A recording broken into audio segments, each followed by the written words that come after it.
Hi, Niels. Hi to everyone. We are at the moment in Impact Hub in Stuttgart, where today, on the 23rd of September, the COMELEON conference should take place. Unfortunately, we were not able to organize it, but nevertheless, we decided to produce some COMELEON Nuggets with some of our keynote speakers. So I'm very happy to introduce you today to Niels Pflaeging. Hi, Dijana. Good to be here. Hi. It is very nice to have you here and that you could manage to come from Wiesbaden to Stuttgart and that we can offer our audience some special nuggets. I like the idea of nuggets, golden things. Okay, let's try to do something golden here. Yes. Golden. Okay. So let us start for the beginning. For many of us, 2020 has been a very challenging year. And it's been a real emotional roller coaster. And from the mental side, it is even a test for each one of us. So we are trying to figure out what is the present state and how is going to be the future. And while we are thinking about all those things, I noticed that you have been very, very active. And you published already 3 books in those half years, which we have behind us. And I have some of them here as well. The first one was the self-structured design, something about the beach and decentralized organization, which we will talk about a bit later. Then you published, it was a book you published with Silke Hermann. It's just very important to say. She's also a co-curator of this conference, which didn't take place. But unfortunately, she couldn't be here tonight. The second book has been in each organization. There is a better company in every company. That's right. Kind of the title of this book, yes. It's in German, sadly, not in English. It's in German, but in my opinion, it's a real masterpiece. And which is written with Ernst Weichselbaum. And just 1 day ago or 2 days ago, the essays on beta volume 1 also were published. So for me, it would be very interesting to find out in the last 6 months, what was your motivation? What was the drive through all these times to come up with those books? When the lockdown happened in Germany, where I live, of course, most of my business dried up because I'm a public speaker. So I speak on events like COMELEON conference, and almost none of that has been taken place over the last months. So all of this dried up in March, and March was also the month when this book, Self-Structured Design, was coming out, was published. So we had this ready by the time. Of course, what I also do is organizational development and consulting in that arena, so helping organizations to transform, just as you do in Croatia and in the Stuttgart region mostly. So the question was, okay, what do we do now? Now that many client events are cancelled, many client workshops cannot take place during the lockdown, what should we do? And I thought for myself, okay, now is the time to do the product work, to develop new products and write new books. So one of the first things that we did, Silke and I, we have our own small company, a startup that was only founded 2 years ago. And the books are part of our business as well, in that we think that in organizational development and leadership, we need much more innovation, we need smarter tools, smarter complexity tools, as we like to call them, or social technologies. And that stuff wants to be developed. It must be, articulated and designed and presented and made available. So the first thing we did was designing new posters and learning boxes that are on our website and our web shop, and to write books. So this book, it took me 3 months of the lockdown period, basically to write it for my colleague Ernst Weichselbaum from Austria. And then I went directly into writing this book. They look kind of similar, actually, right? Yes. Same cover design. Because if you ask me, what are you doing during Corona? I'm doing less business, of course, as many people in our field. But then again, I have time to design our stuff as well. So I do a lot of graphic design and getting the books printed as well. So it's a lot of work in designing nice learning materials. And I think that's something that has been missing from organizational development, the field of consulting, corporate services. I completely agree with this one because it was a real refreshment on this book landscape in organizational development as such. All those books, I don't know about the essays on beta, but I suppose this book is already also the same. The topic are decentralized organizations, yes, or the pitch organization. Yes, and always. you are almost 2 decades in the business and promoting this idea as the answer to complexity and to the dynamic markets. Yes. So what is, in your opinion, the most crucial precondition for such an organization? Yes, the precondition to well, let's call it organizational transformation, to creating better, more peach-like organizations instead more pyramid-like organizations. I think the foundation of it all is to really want it, which sounds simple, and many people might think that they want stuff, but they do not. I think most organizations suffer from a lack of wanting to change, creating the will, creating agreements internally that, we want to be more effective, we want to be less siloed, less functionally oriented, less centralized, have less steering in the organization. You must really, really want those things. When I started with this kind of work 17 years ago, our main tag was beyond budgeting. Abolishing budgets is one of the cornerstones of getting towards more decentralization. Creating a cell structure and letting go of centralized command and control processes like budgeting, performance appraisal, fixed targets, bonus systems. And you must, first of all, you must really, really want that. That's the precondition. That's the only precondition there is. Somebody in the organization must really, really want that. I like to compare it with Game of Thrones. Let's say this character Jon Snow. He really, really wants, to win. And sometimes you have to pick up your sword and fight for the right thing. So I mean it not like killing people, but or dead people, like in Game of Thrones, but you must really, really fight for the right thing to happen. And consultants they can help you doing these things technically, but they cannot help you want it. Yes, I agree on that one. Yeah. It is very interesting to have at the COMELEON also the Game of Thrones and Jon Snow. Yes. And organizational development. I like to talk about movies and books and novels and series as well, TV series, yeah. Great. Then we have something in common. But let's go back to the topic. We know that the decentralized organization is a crucial point to cope with complexity and the dynamic markets. Yes. So what is, in your opinion, why don't we have more decentralized organizations and more people who are really wanting it? Yes, I think the topic of decentralization is not well understood. When we say decentralization now, maybe many people think, let's give more power to our business units or take power away from that, and that supposedly is centralization and decentralization. Over the last 30, 40 years, that has been the game of centralizing, decentralizing.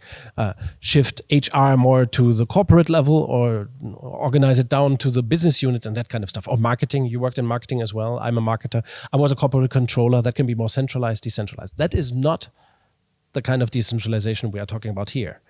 Decentralization in the context of beta or our conference here means organizations have gotten used to centralized steering, making up plans about the future and then controlling and steering the organization with processes like budgeting, forecasting, cost allocations, and so on, target setting, bonus systems. So we are used to this. We usually call it top-down steering, but it's also a way of centralizing the organization. Managers steer the organization. The problem is that in complexity, markets start to steer an organization, and most organizations, corporations these days are suffering from the effects. Markets have taken on the power in the 1970s, 80s, 90s, and the steering now means that we have this constant conflict with clients and shareholders and also people who provide services and products to us. So the steering has become a problem. Steering is not means towards more efficiency today. It is really like a toxic tradition, so to say. A dead horse that we are still riding. Decentralization means giving power to teams in the periphery so that they can run the business, and the headquarters, most of the time they shut up.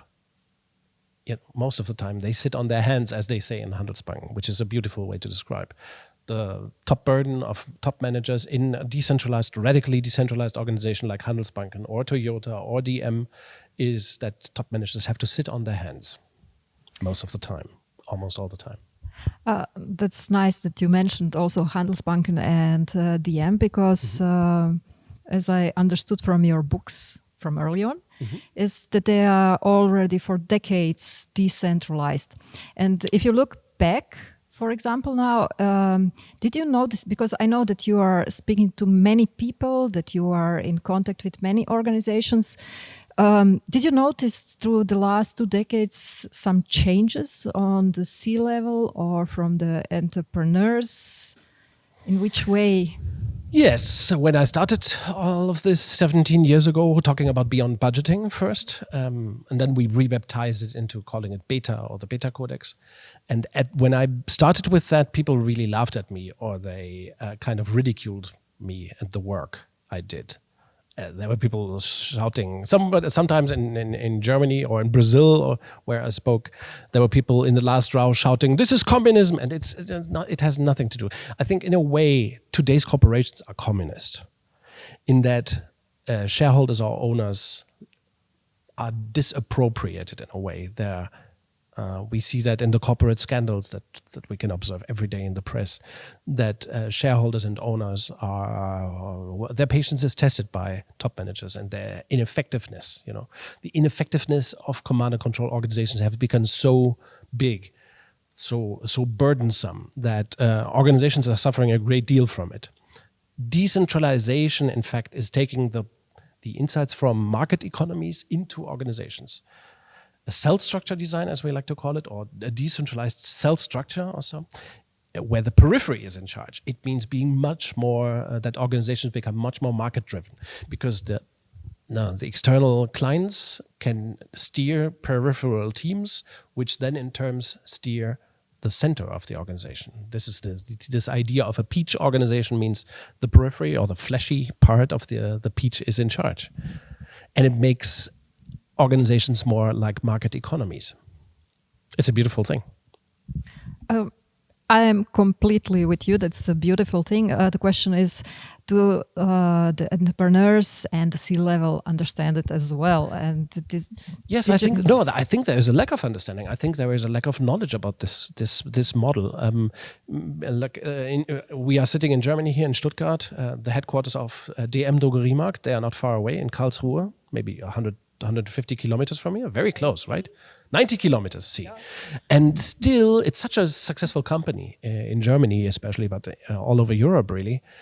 And still, those companies, those pioneers, as we like to call them, of this decentralized organizational model, they are often ridiculed or seen as exceptional. They have different people and that kind of stuff. It's nonsense. It's not true at all. The secret of a beta organization is to make a much better business, create much more value with ordinary people, with just the same people, normal people. The secret of Toyota is not to have better engineers. I think engineers in Germany are probably much better than Japanese engineers, honestly. However, if you organize them like crap, I mean, if you put them together in silos and departments and so on and steer them to death, then there will not be the same output, and value creation will suffer. You mentioned a great thing again, beta.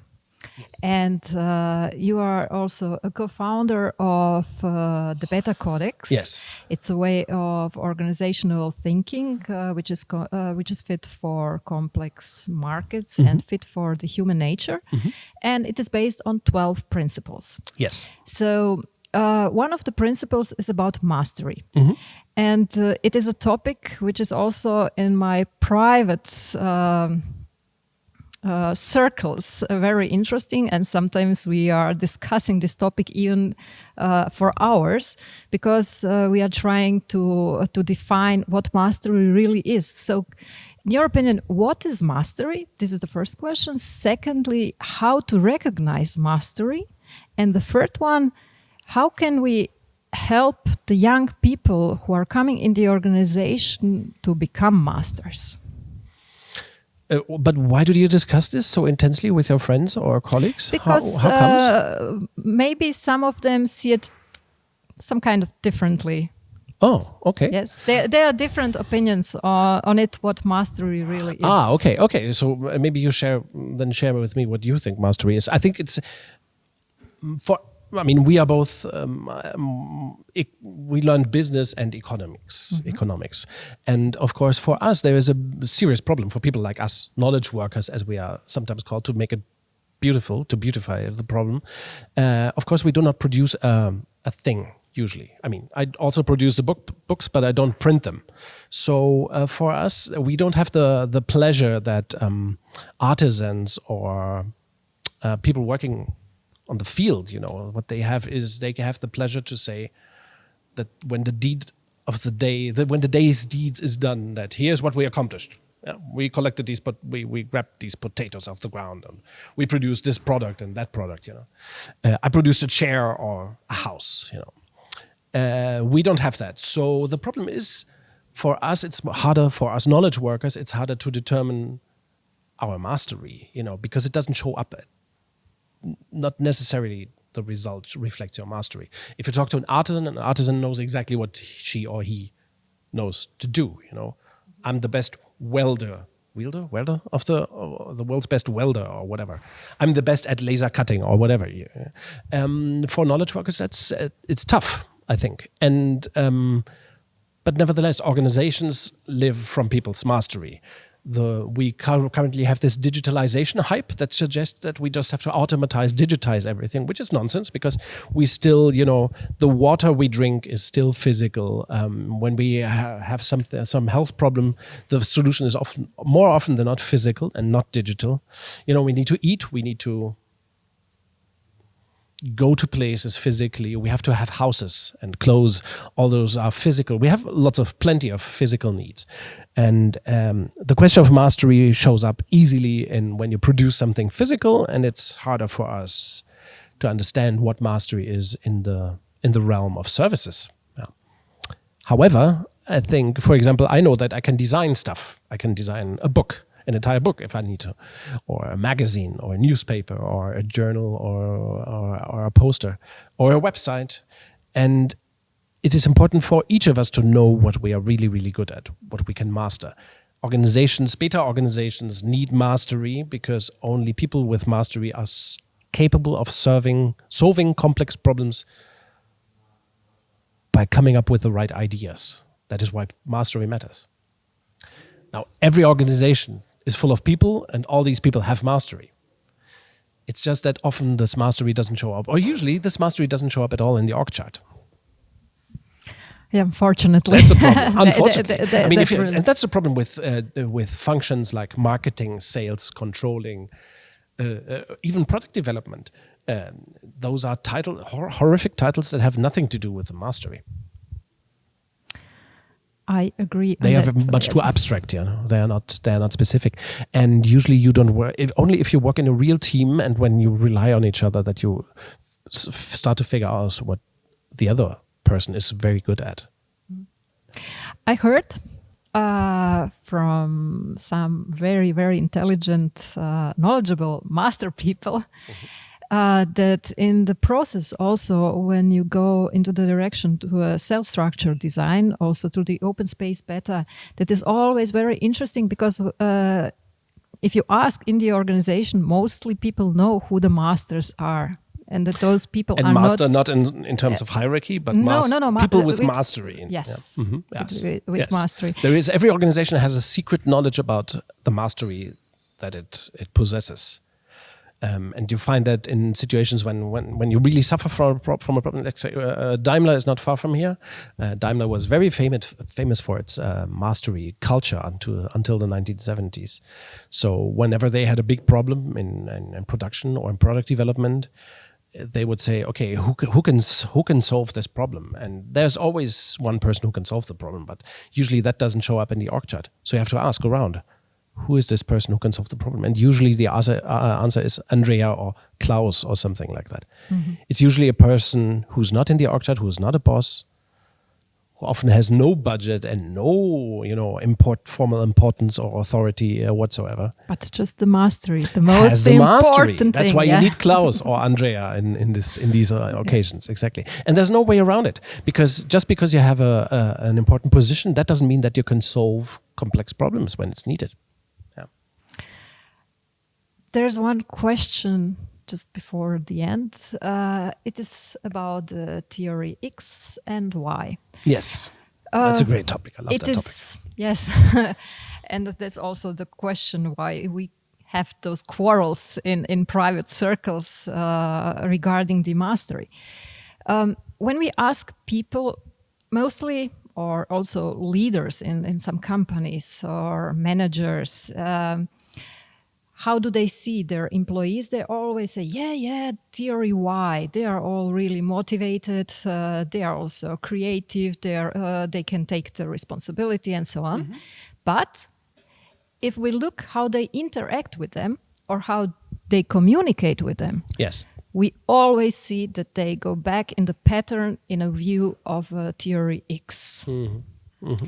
So what is, in your opinion, how can we enable them to interact and communicate, or to change, or to be aware that the play is not synchronized, that they are thinking one thing but doing actually completely different. Yes, there is a great American expert on let's say systems theory, organizational development, Chris Argyris, and I think in the 1970s he wrote about this problem that we have declared values that we declare as valid, that we have these values and we tell everybody about it, but they are not really necessarily the values that apply in our behaviors. There is usually, we all have that problem, that the values we declare, often we do not, really, they don't show up in our actions. There is a difference, a gap. Now, this gap, if it's so small, then it's not so problematic. But if the gap in an organization of declared values, announced values, and the reality is too big, then an organization like that breeds a culture of hypocrisy, or even theft or fraud, naturally. Because if what you say is never what you act upon, then you have a problem. So I think for the purpose of developing organizations, it doesn't matter what people talk about values. You can figure out the real values if you look at how do pay systems look like. How are people paid? You find all the values there. How do people meet? How is information transmitted? How transparent are the facts and figures in the organization? It's there where the values show up. Because you can declare the value openness on your website for ages and not be open at all with the numbers and the facts. So you don't give people data or information to make bold, good entrepreneurial decisions. Or you say, people are the center of our world, or whatever. That's how is that cliche usually written on the website? People are our core asset, that kind of stuff, our key resource. And then you see that they're incentivized, and after they have been recruited, they are treated like infants or stones. So all these declarations of values, they are dangerous. And also that's something that we advocate not to work out. Values, nice value declarations, because that's a lot of BS, actually. So the real thing is to take a look at the actual processes and practices and patterns, and take a look at what values speak out of that. And if that doesn't look good, the values embedded in our pay systems, we should change it. Thank you. You had a lot of interviews. I see it all the time. In digital, in print, radio interviews, whatever. What is the question you never get asked, but you would like to answer it? I think there are a lot of questions that I would like to be asked, but maybe when I started this work, I was in my 30s at the beginning. I was 31 or so when I started doing this kind of stuff. So I think I was perceived, and I acted maybe a little bit like a young, wild guy. I didn't take the drugs, never, but I acted a little bit like the contrarian, the revolutionary. And now I'm almost 50, so and now the questions are changing. People say, yeah, I think that's the age, the white hair. So I think some of the questions will come up only in 10 years when I'm 60 or in 20 years when I'm 70. And I think I would like to be asked things like, Niels, this open space beta thing, cell structure design, all these topics, they're so great. Why do you think people are still doing change management? Why are people still organizing, Or when do you think this will go away, these old ways of organizing and command and control? When will it go away? Yes, these, and then I will try to ask with a lot of to answer that with a lot of wisdom. For the time being, I think we have hard work to do, we all have to make an effort to put command and control systems on the garbage heap of history. That's what we have to do for the next 20 years, and then we can have the nice, beautiful, philosophic interviews. Thank you very much, Niels, for this conversation. I'm very sorry that it's so short time, because there are a lot of different topics I would like to discuss with you, but maybe next time. Mm-hmm. And for sure, when we will meet at the COMELEON conference here in Stuttgart, when it will be announced and possible. Thank you very much. Thank you. Dijana.